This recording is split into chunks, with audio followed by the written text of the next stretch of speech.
one of the very senior members of the House. Nothing will go on record. 238.3, sir. 238.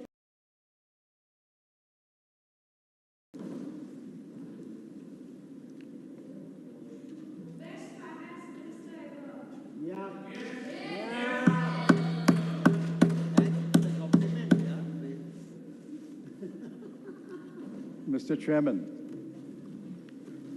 I want to thank the Honorable Finance Minister One second. Please hear him patiently. for Please. the employment-linked incentive scheme and other ideas incorporated in the early part of her speech. I'm particularly happy that she had an opportunity to read the Congress manifesto. Yes. And she picked the good ideas on page 11, page 30, and page 31. I would respectfully urge my honorable friends in the Treasury benches to read the Congress manifesto so that in your party, especially the External Affairs Minister, in your party meetings, you can persuade the Honorable Prime Minister and the Honorable Finance Minister to take some more ideas from our manifesto. We'll be very, very happy to support you if you take those ideas. Copying is not prohibited in this House. In fact, copying is encouraged, copying is rewarded in this House. One second. If you'll address the chair, it will give a soothing feeling to me also. And that will be more appropriate, Mr. Chidanbaram. Copying is encouraged and copying is rewarded in this House. So please copy a little more. Sir, I have 4 major themes, and I think I should be able to complete my submissions on each theme in about 4 or 5 minutes. The first is jobs. Unemployment is the biggest challenge. The Center for Monitoring Indian Economy has estimated all India unemployment rate in June 2024 as 9.2%. It may have come down. Now, earlier there was a production-linked incentive. When you introduce the employment-linked incentive, it must be for some reason. And I suspect the reason was that the production-linked incentive scheme did not create the kind of jobs that you wanted to create. So will the Honorable Finance Minister tell this House what is the outcome of the PLI? Once we know the outcome of the PLI, we can look ahead to what can be expected of the ELI. In fact, from paragraphs 20, 21, and 22, read with paragraph 51 of her speech, neither I nor any of my learned colleagues are able to get a whole picture of the ELI. It seems to us that paragraph 20 talks about the same target industries like paragraph 21, and paragraph 21 talks about the same target industries as paragraph 22. But in paragraph 51, we were suddenly let down when you said only 500 industries are selected. The numbers don't gel, the numbers don't match. Anyway, you have a ELI. It's an interesting idea, but it does not inspire confidence. And let me go on record to say it does not inspire confidence that you will be able to place 290 lakh people under the ELI that you have described. It should not turn out to be another election Jumla like your 2 crore jobs.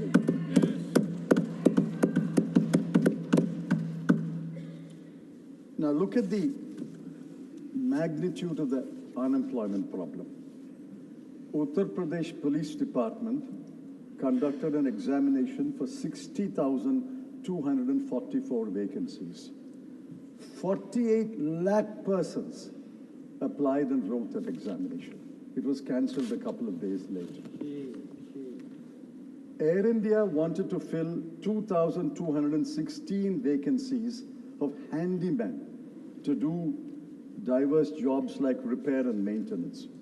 25,000 people thronged Mumbai airport for a walk-in interview, and the police had been called to restore law and order.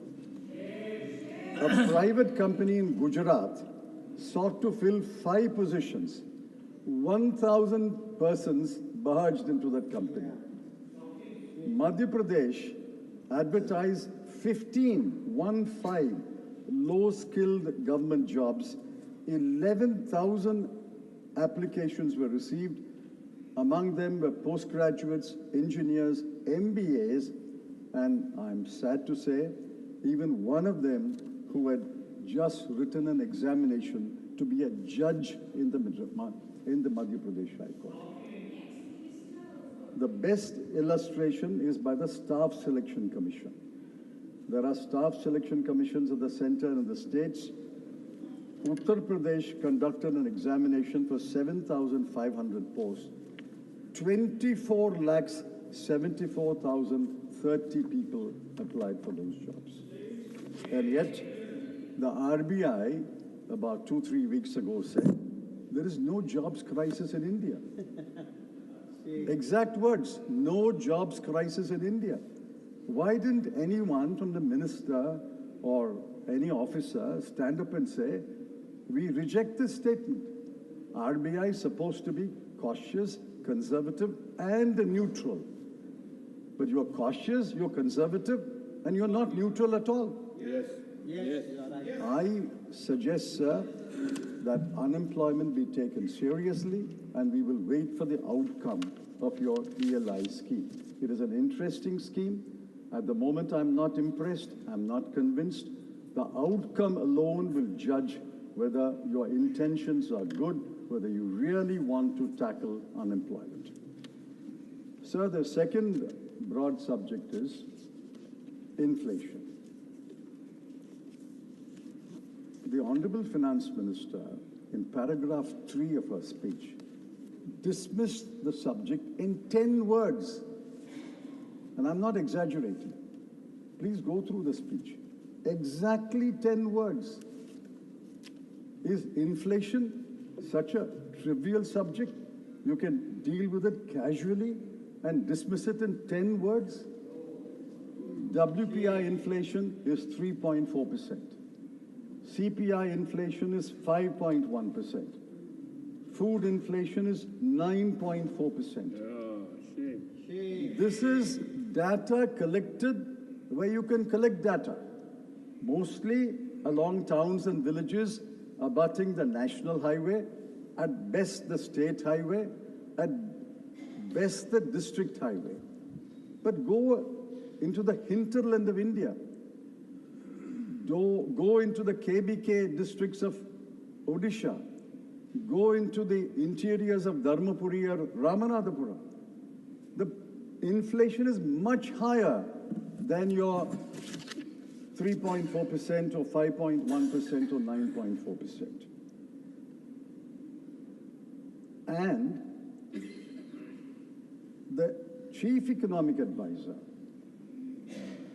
who may be cautious, conservative, he has a degree of autonomy which no other officer of the government of India has. He said in his economic survey, quote, India's inflation continues to be low, stable, and moving towards the 4% target. It's been moving for the last 4 years. When will it arrive at the 4% target? Is inflation low?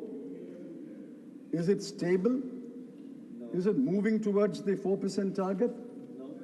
If it is moving towards the 4% target, why has the RBI not revised downward the bank rate fixed in June 2023. Yes, yes. This is the 13th month of a 6.5% bank rate.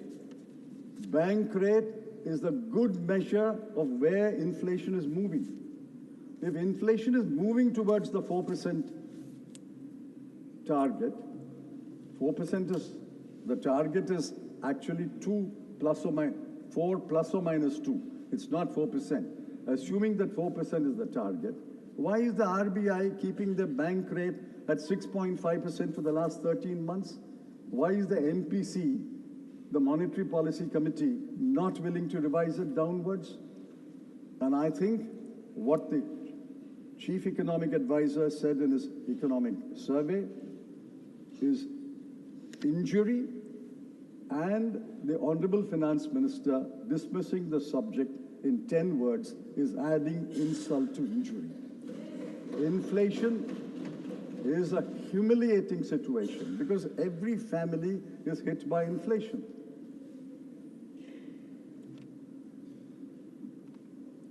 I warn this government, you are taking inflation not so seriously. The last set of by-elections punished you. You will not agree. But I think the last set of by-elections were out of 13 seats, 10 seats were won by the India bloc. Yeah. It's a punishment, a warning administered to you. And if you don't take inflation seriously, you will be punished more. If you want to suffer the punishment, you're welcome to suffer the punishment. And in this situation, you claim that the growth was last year 8.2%. And this year it will be 6.5% to 7%. I'm not going into the macroeconomic analysis.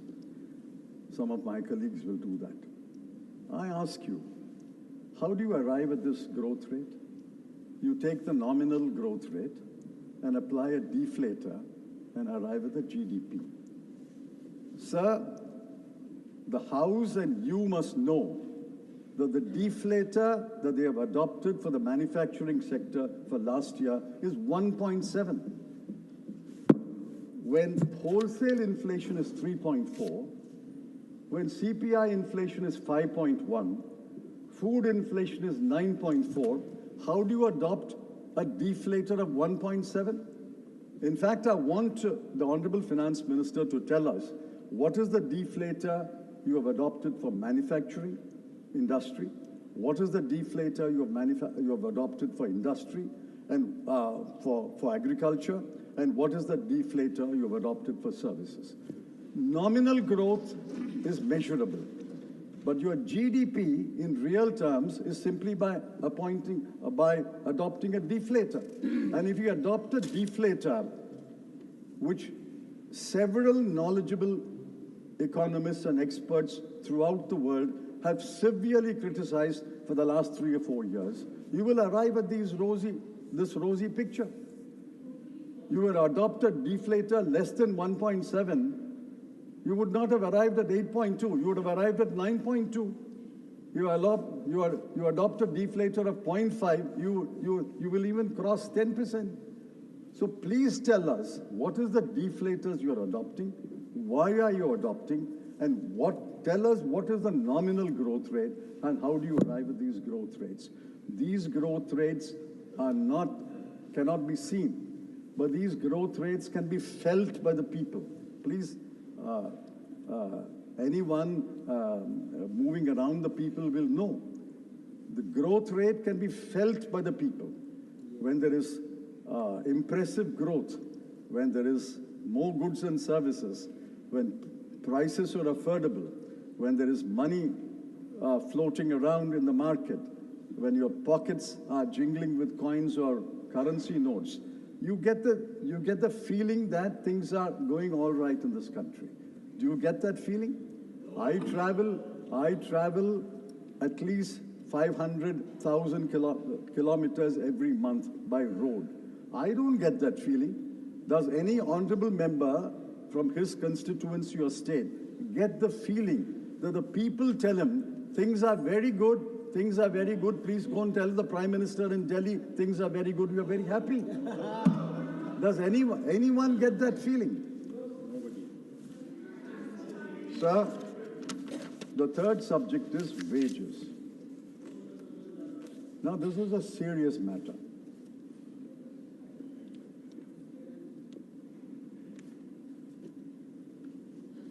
The Honorable Finance Minister said, I have given relief. Who has she given relief to? I don't grudge the relief. She has given relief. But who? In 22-23, the last figure I was able to access, the number of taxpayers is 7.4 crore. It may have increased to 8.5 crore. Out of that, 65% have zero tax liability. They file a return, but no tax.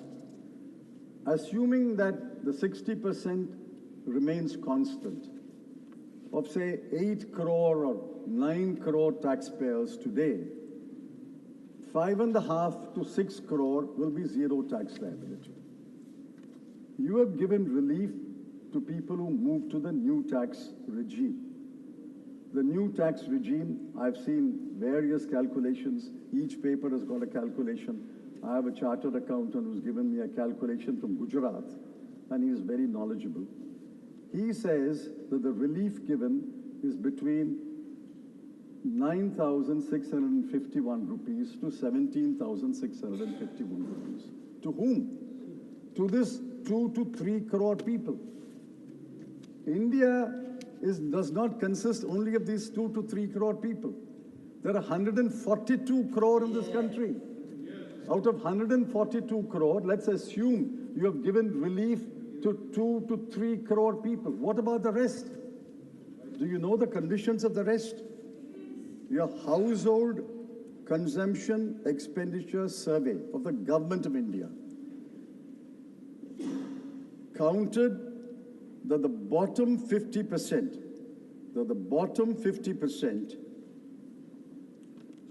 have 3% of the national wealth, 13% of the national income, and the monthly consumption in rural areas of the family is 3,094 rupees. Multiplied by 12, you will arrive at about 37,000 rupees a year. In urban areas, it's 4,963 rupees. Multiplied by 12, you get 60,000 rupees.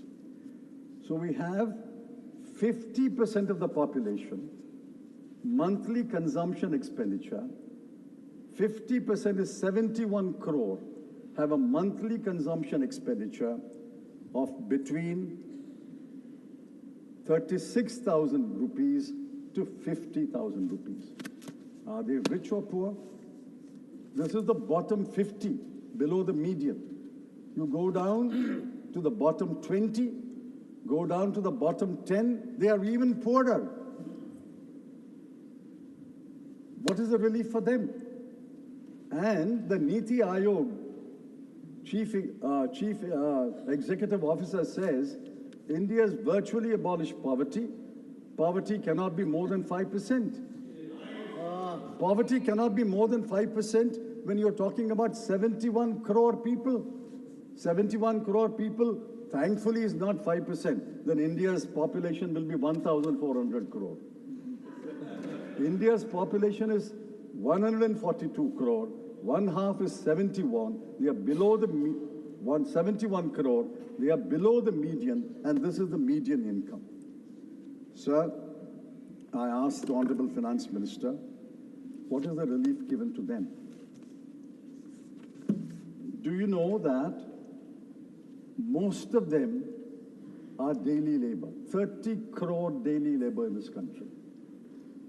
The others are irregular jobs. The regular jobs are only for about 17 to 25% of this country. All the rest are in irregular jobs or in daily labor. What is the relief given to them? in the World Hunger Index of 125 countries, we are 111. You may not accept the World Hunger Index, but the action that the government has taken, namely giving free food grade to 81 crore people, is a tacit admission that on the hunger index, we are very, very low. Forget the hunger index. 81 crore people, your own action shows that people cannot afford food. So, my last subject is federalism. What do we see around this country? All India service officers defy the directions and orders of the Council of Ministers of an elected government in Delhi. Funds are withheld from Kerala and West Bengal on one pretext or other. Borrowing limits of non-BJP states' governments have been slashed. Tamil Nadu has been denied disaster relief assistance. I ask, why does the UPSC have to play a role in the appointment of the DGP of the state? Why should a state government not appoint the Vice Chancellor of state universities? And how did this government treat Andhra Pradesh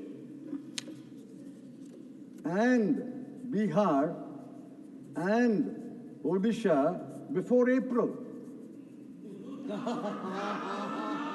The same demand is there. The same Andhra Pradesh Reorganization Act is there. It was there. The Chief Minister was a different person. The same act, for 10 years, how did you treat them? For 10 years, how did you treat Bihar? When a leader wears one cap, you treat him one way. When he changes that cap and he wears another cap, you treat him another way. I don't grudge at all you're giving relief to Andhra Pradesh or Bihar. But what about the other states? We are a federal country. This is the death knell of federalism. If you pick and choose among states, you are the Union of India. You are the union government. You are the government of all the states.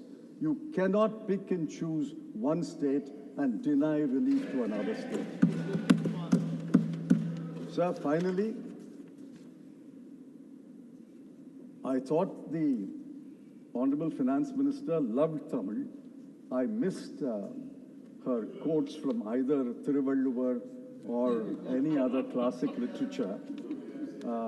Maybe she didn't have time to quote from a classic poet in Telugu or in Bhojpuri.